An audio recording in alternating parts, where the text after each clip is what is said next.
September 1965. Deep in the U Minh Forest, Ca Mau Peninsula, South Vietnam. A bamboo isolation cage, 6 feet long, 2 feet wide, 3 feet high. A prisoner sits in leg irons. His body is skeletal. His skin is yellow with jaundice. His hair, steel gray when he was captured 23 months earlier, has turned completely white. He is 28 years old. Viet Cong guards approach with rifles. This will be his last day alive. They expect silence, fear, maybe a plea for mercy. Instead, a voice rises from the cage, not a whisper, not a prayer, a song. God bless America, sung at the top of his lungs, echoing through the forest of darkness. The guards try to silence him. He doesn't stop. He has never stopped. For 697 days, they have tried to break this man. They will kill him instead. Humbert Rocky Versace was born on July 2, 1937, in Honolulu, Hawaii, the eldest of 5 children. His father, Colonel Humbert Joseph Versace, West Point class of 1933, was a career artillery officer who commanded field artillery battalions in both the Pacific and European theaters during World War II. Italian descent, 30 years of service. Retired as a full colonel in 1963. His mother was Marie Teresa Rios, pen name Tere Rios, a Brooklyn-born author of Puerto Rican and Irish heritage, devoutly Catholic, fiercely proud of where she came from. She published novels. Her third book, The 15th Pelican, came out in 1965 and became the basis for the ABC television series The Flying Nun, starring Sally Field. She dedicated that book with words that now carry devastating weight. For the Rock and the children and sugar people of Nam Can. The Rock was her eldest son, military family, constant moves. Rocky attended 3 different high schools: Gonzaga College High School in Washington, D.C. for freshman and sophomore year, Frankfurt American High School in Germany for junior year, Norfolk Catholic High School in Virginia for senior year. He moved in with relatives that final year to strengthen his candidacy for West Point, presidential appointment to the United States Military Academy, class of 1959, commissioned as a second lieutenant of armor. At the academy, he excelled in French language studies. Tenacious competitor in intramural wrestling and handball. One fellow officer later said, "If you were going to ask for a West Point cadet from Central Casting, he was it." The training that followed was relentless. Officer Basic Course at Fort Knox. Ranger School at Fort Benning. Ranger Tab awarded December 18, 1959. Airborne School. Parachutist Badge. Tank Platoon Leader with 3rd Battalion, 40th Armor, 1st Cavalry Division in Korea from March 1960 to April 1961. Then service with the elite 3rd U.S. Infantry Regiment, the Old Guard, at Fort Myer, Virginia. Expert Infantryman Badge.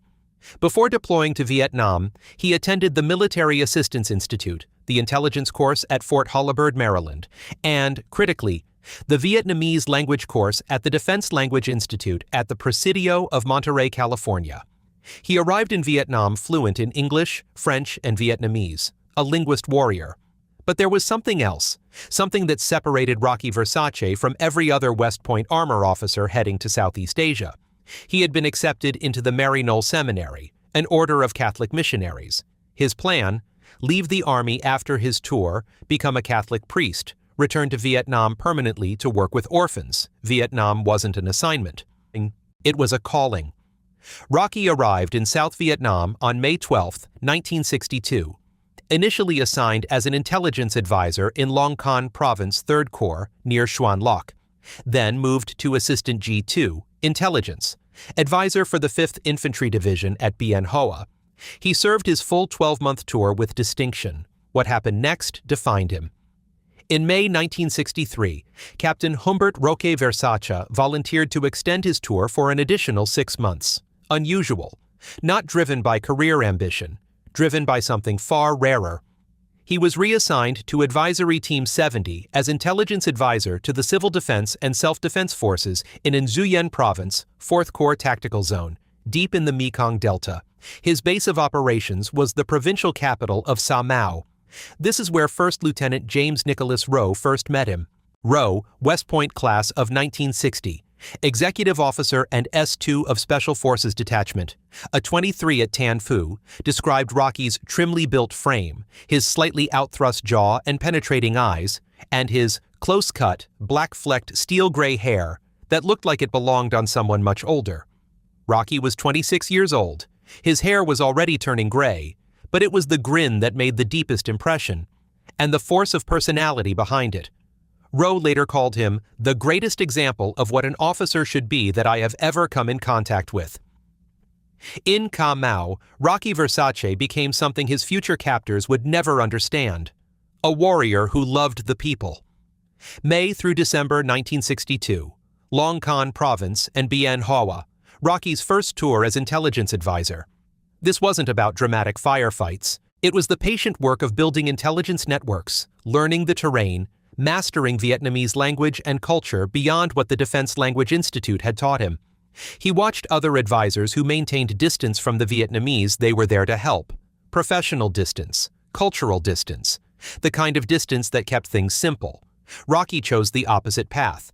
He realized something fundamental: the war could not be won without winning the people. The Viet Cong operated in these villages because they either terrorized the population into compliance or convinced them the Americans were the real enemy. Rocky understood that intelligence work wasn't just about identifying VC infrastructure. It was about giving the Vietnamese people a reason to trust Americans more than they feared the Viet Cong. So he learned, he listened, he showed up. May 1963, Ca Mau, the Mekong Delta, Rocky's voluntary extension. Multiple villages in VC-controlled territory. The work looked nothing like combat operations. Rocky walked into hamlets where most American advisors wouldn't go without a full CIDG company for security.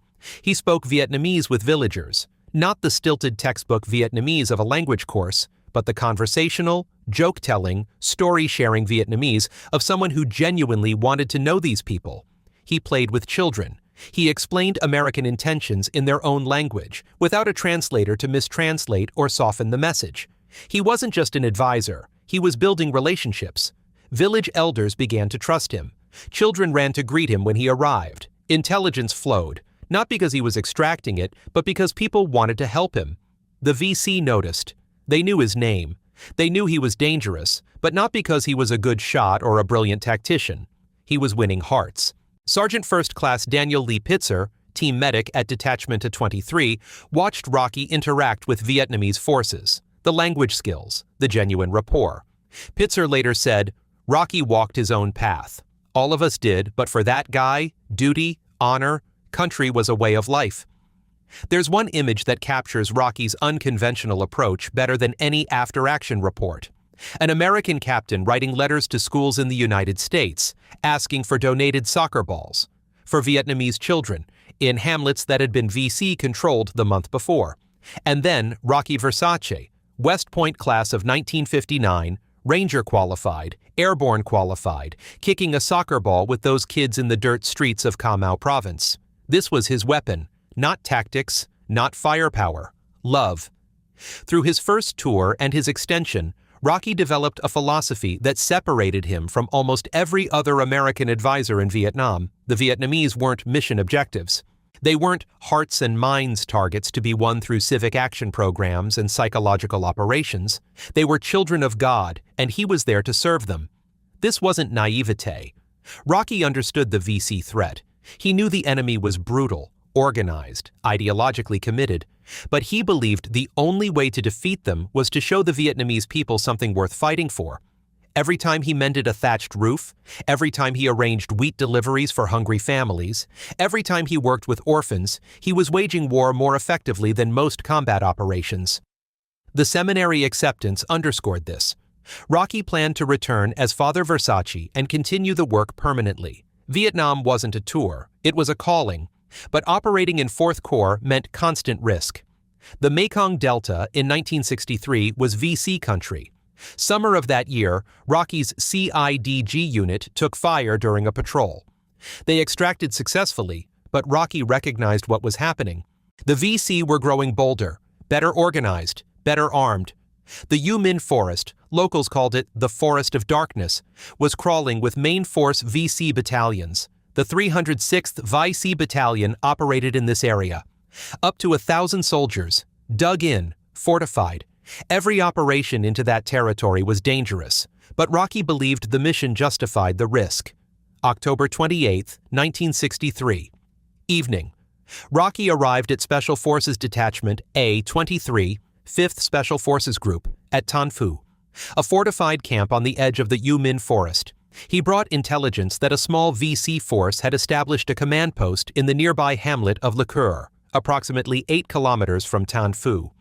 Technically, MAG advisors weren't authorized to accompany Special Forces teams on operations, different chains of command, different rules of engagement, but Rocky argued this was a joint operation with militia forces, CIDG, Civilian Irregular Defense Group fighters, Vietnamese and Cambodian irregulars.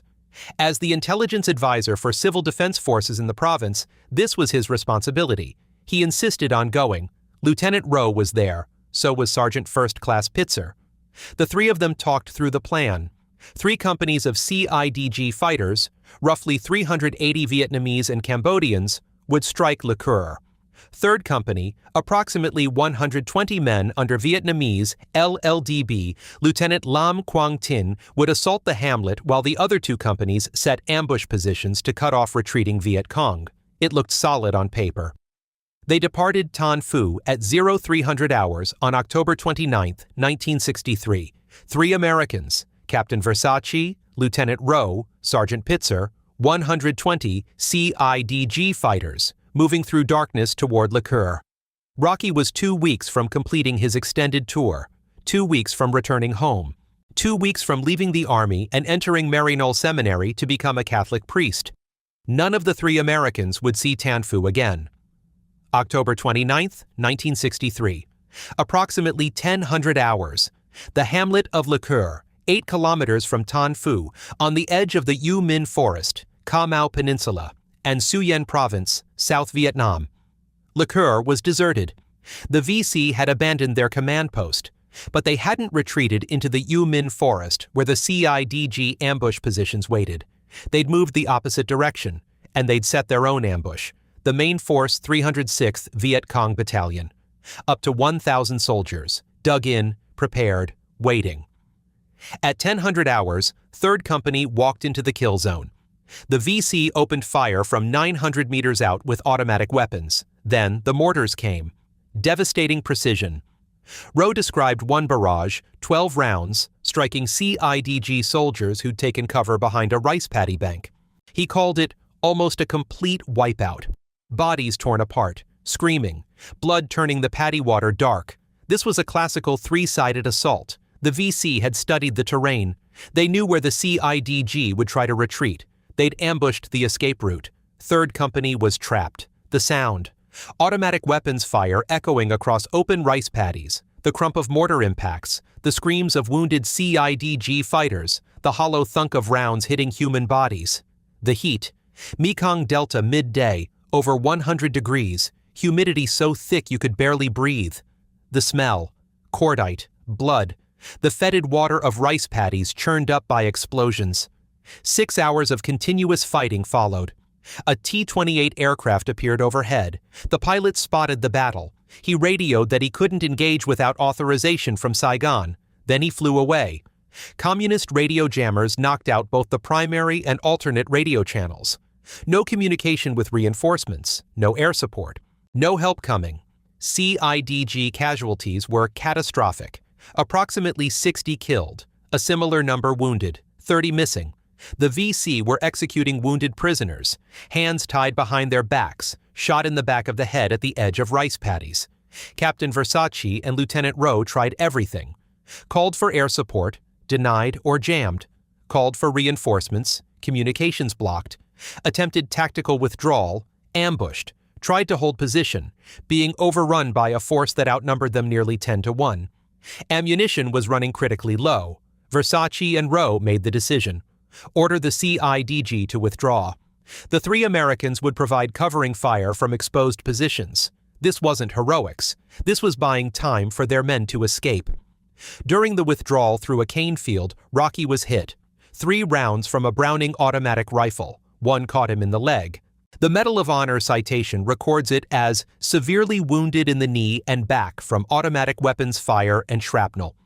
Pitzer took shrapnel in his right shoulder from a mortar round. An enemy grenade detonated near all three Americans.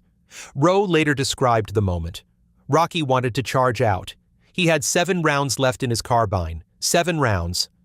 Rowe looked at Rocky's wounds. The blood, the shattered knee. Rocky couldn't stand. Rowe started applying field dressings. His hands were shaking. Rocky's blood was soaking through torn uniform fabric, pooling in the mud. The reeds around them were shaking as VC soldiers closed in.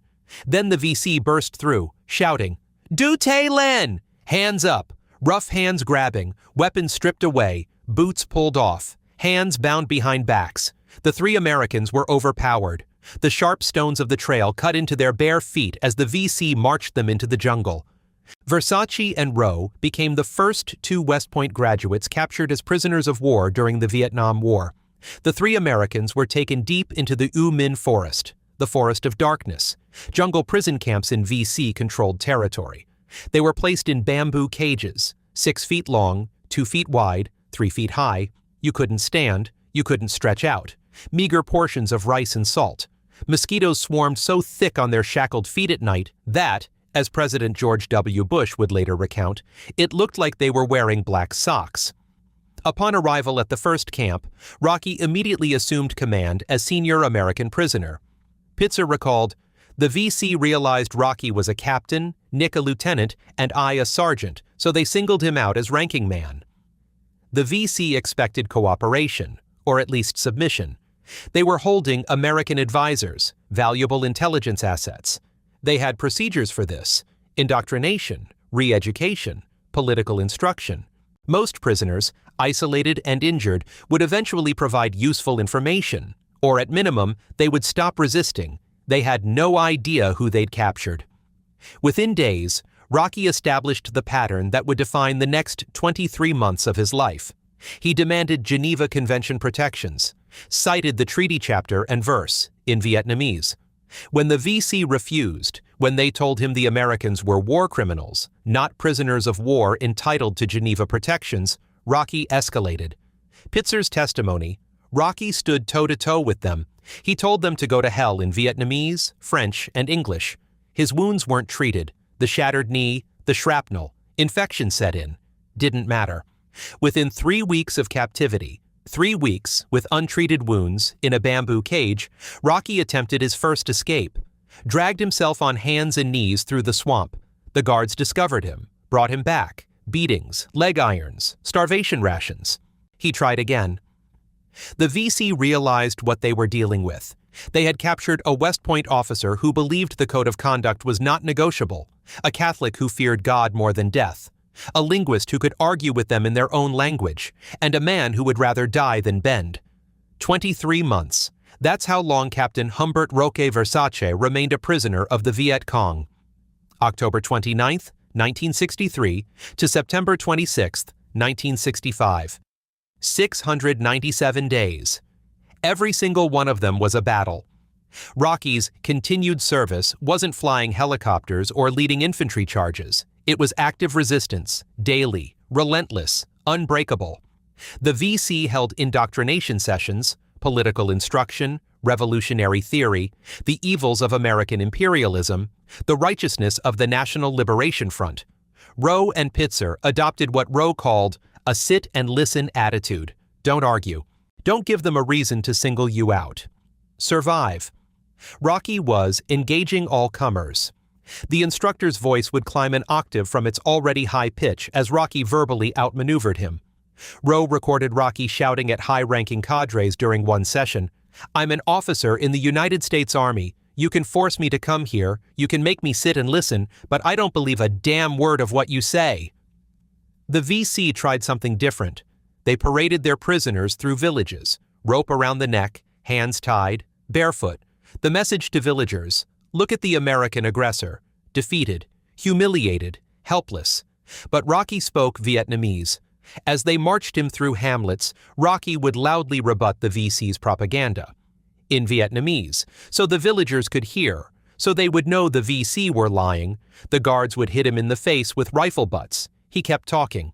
Brigadier General Jack Nicholson, a captain at the time, led 4 rescue missions searching for Versace in 1963 and 64. He interviewed Vietnamese villagers who witnessed these forced marches. An elderly Vietnamese woman told Nicholson something extraordinary. After one particularly brutal beating, she watched Rocky, bleeding, barely able to stand, look up to heaven with a smile, and ask God to forgive his captors. Nicholson later testified, "I heard from the people I spoke to that he was converting his captors. I think that's why they decided they had to kill him." The VC tried interrogation, demanded information beyond name, rank, service number, and date of birth. Rocky refused, always. Pitzer remembered a pivotal moment. Once, Rocky told our captors that as long as he was true to God and true to himself, what was waiting for him after this life was far better than anything that could happen now. So he told them that they might as well kill him then and there if the price of his life was getting more from him than name, rank, and serial number. He meant it. Rocky attempted escape 4 times total. The Medal of Honor citation records 3. Captured VC documents record 4. Each recapture brought worse treatment, more beatings, tighter leg irons, less food. On one occasion, a guard attempted to break Rocky by twisting his wounded and infected leg. Deliberately, grinding the shattered knee. It failed. There's one story that captures Rocky's effect even on his captors. A guard was assigned to indoctrinate him, to teach him about the revolution, to explain why the National Liberation Front was right and America was wrong. That guard later transferred to Pitzer's camp. The guard knew exactly 2 words of English. Bullshit. Those were the only English words Rocky had ever taught him. His answer to everything the guard told him. The VC separated Rocky from Rowe and Pitzer. Not for medical treatment, his wounds were never properly treated, but because Rocky had been marked, in Rowe's words, as a definite reactionary. They placed him in isolation, a bamboo cage, leg irons. When his protests in Vietnamese carried to other prisoners or nearby villagers, they gagged him. Starvation rations, rice and salt, nothing else. By January 1965, the transformation was visible. Rowe glimpsed Rocky from a distance during a boat transfer between camps. What he saw shocked him. A tall man, now extremely gaunt and the once steel-gray hair turned snow-white. Rocky was 27 years old. His hair had gone completely white. Village witnesses later described what they saw. Head swollen, skin yellow with jaundice, body skeletal, barefoot, dressed in tattered gray prisoner pajamas. The VC offered him a way out, repeatedly. Better food, release from isolation, medical care. All he had to do was stop arguing with them, stop contradicting their propaganda. Just be quiet. He refused every time. September 26, 1965. The Viet Cong executed Captain Humbert Rocky Versace. He was 28 years old. He had been a prisoner for 23 months. The official pretext was retaliation. 3 days earlier, on September 23rd, the South Vietnamese government had executed 3 VC terrorists following a military tribunal at a soccer stadium in Da Nang. But the VC guard told Rowe the truth later.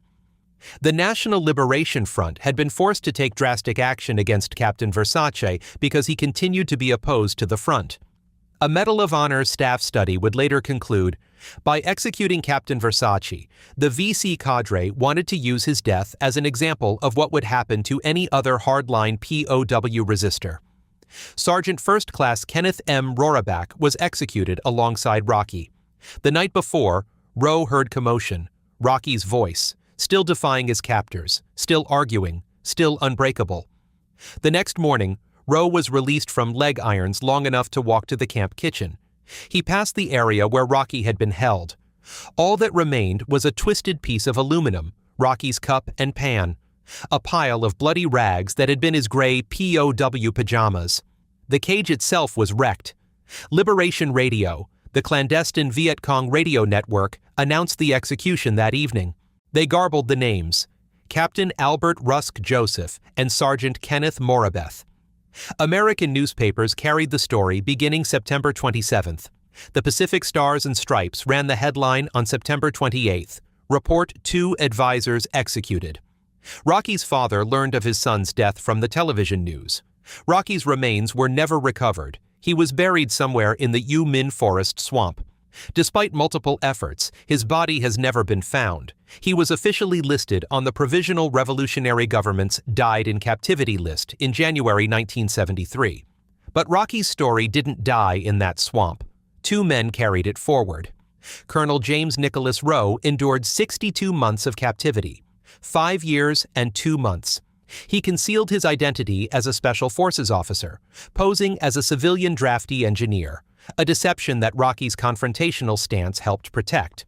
Rowe escaped on December 31, 1968, when American helicopters appeared overhead during what he believed was a march to his own execution.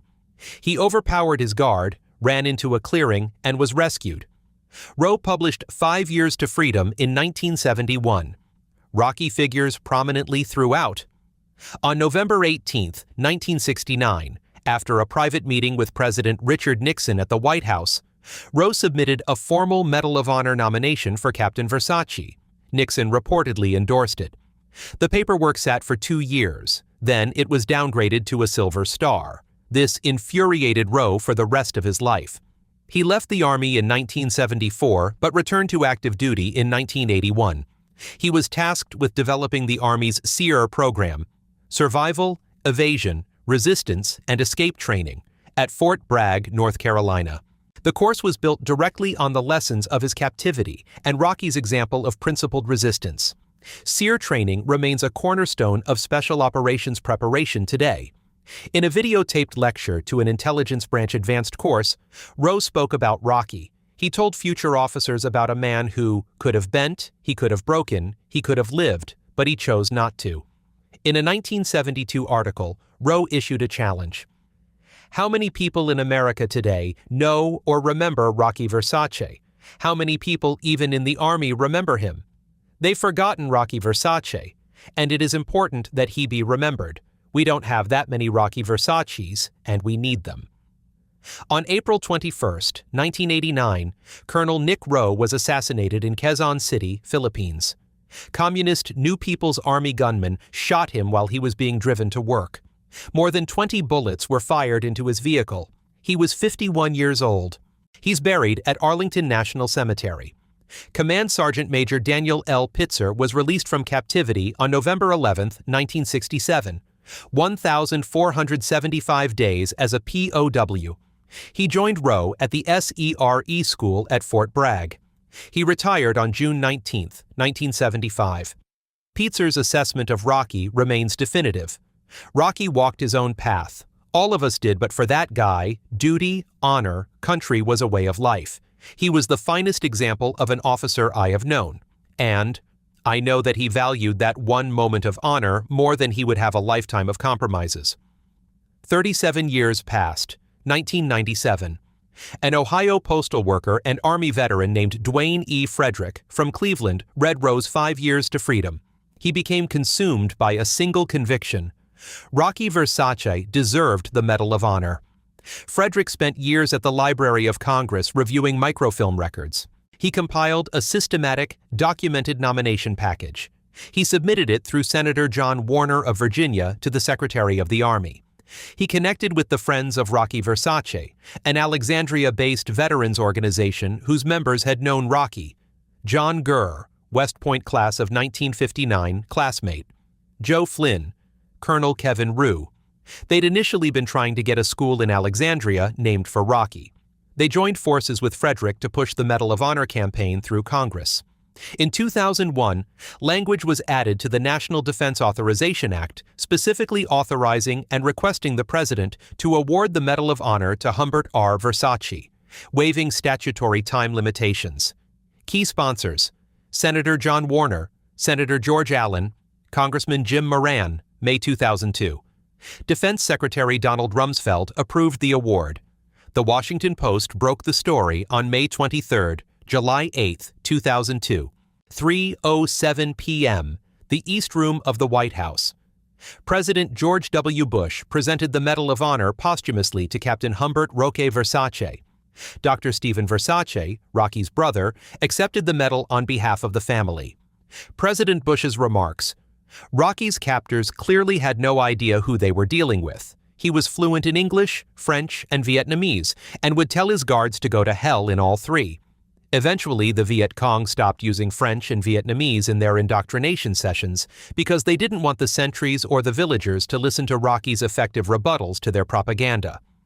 Bush concluded, "Last Tuesday would have been Rocky's 65th birthday, so today we award Rocky Versace, the first Medal of Honor given to an Army POW for actions taken during captivity in Southeast Asia."